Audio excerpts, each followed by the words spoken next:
And let's get more reaction to today's big story, the Chancellor's autumn statement, of course. And let's return now to Westminster and join our political editor, Christopher Hope.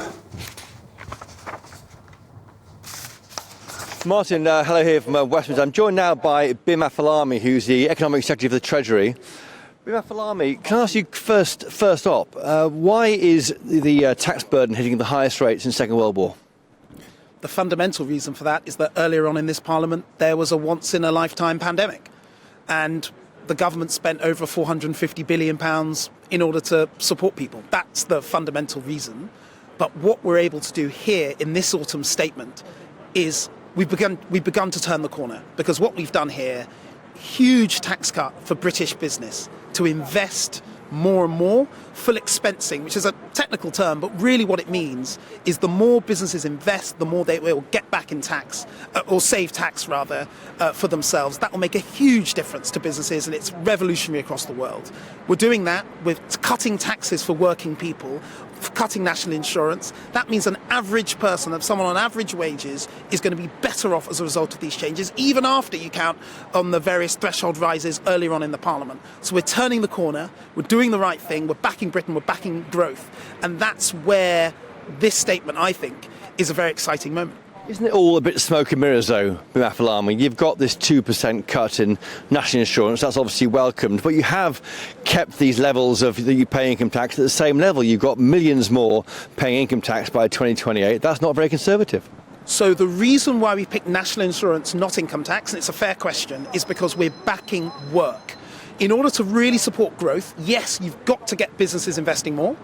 But you've also got to give workers that support to make sure that they work more and more hours because it's worth doing so. And the OBR has scored that this leads us with thousands, it's the equivalent of thousands more people in the workforce because of the increased number of hours that people are going to work. This is going to make a real difference. More tax cuts than next year, pre-election?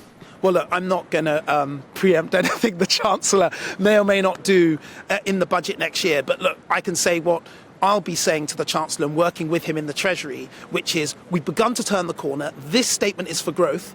Next year, what we've got to do is continue along that path, continue our strong growth, and hope to return more of your hard-earned money to you. The OBR says that inflation will stay higher for longer because of what you've done in this budget. Why is that right? The OBR has been very clear. As a result of this package overall, inflation next year will be lower, slightly lower, than it otherwise would be. So the OBR has been very clear about that. This package, despite the tax cuts we're giving to people and business, despite the increased spending we're giving into public services, this statement is not inflationary, and it's really important that your viewers know that. There's a reform on planning. Why you're going to allow people to the planning departments must give you your money back if you don't process applications in fast enough. Why not go further and get more homes built?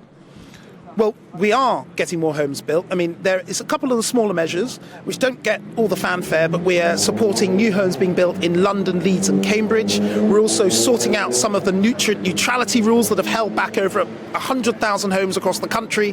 We're supporting local planning authorities with dealing with their backlogs. So we are doing some of these things, though they're smaller measures, so you wouldn't have heard them in the Chancellor's speech. And reforming of planning, we're doing what we can within the overall system to get things built so much faster and built more easily, because we all know that ultimately younger people out there, first-time buyers, they need a roof over their head, they need to get on the housing ladder, and this government is going to support them. Pensions benefit, don't we? They're a big increase in the triple lock pension, the state pension. Were you tempted to water that down? No, because it's very important for people on fixed incomes, like pensioners, that we support them through cost of living difficulties. I think that's absolutely critical. But it's also worth pointing out that the most vulnerable, the people on the lowest paid, are getting more. So national living wage is going up through the whole of this Parliament, it's going up by 30% in real terms. That's after inflation, that's 30%.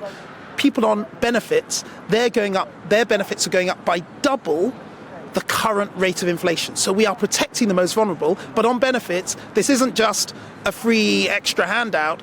We're making sure that we're tightening the eligibility for people who can work, because it's important that But ultimately, work is always better than welfare, and that's a principle that this government and indeed the Prime Minister strongly supports. The mystery for some colleagues at GBNews is how can you do all this now when you couldn't cut taxes in September? Or at least the language then was saying we can't afford to do it. What's changed in 2 months?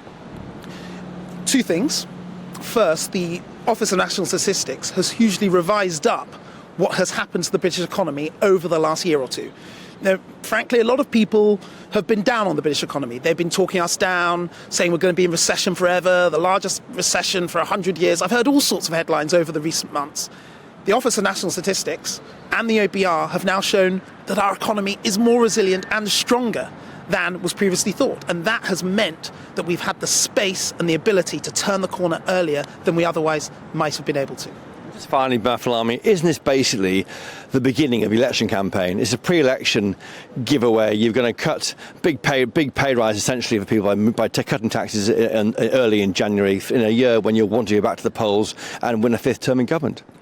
Look, call me naive, but actually this is a long-term statement. This is about foundations for long-term growth. Not everything that's going to be in this statement, if you go through it, is going to make a difference in the next month or even in the next year, but we're backing British business for the long term. You know, some of the documents show that 10 years from now, business investment will be £20 billion more than it is today, right? That isn't about an election, that's about backing Britain and backing British business. And that's what we're doing with this statement. Well, Bim Afolami, thank you for joining us today on College Green. Thank you. Bim Afolami there, the Economic Secretary of the Treasury, with his take on what I think is basically a pre-election tax-cutting autumn statement. Over back to you, Martin, in the studio. Thank you, Chris Oban. Thank you to Bim Afolami, live from Westminster.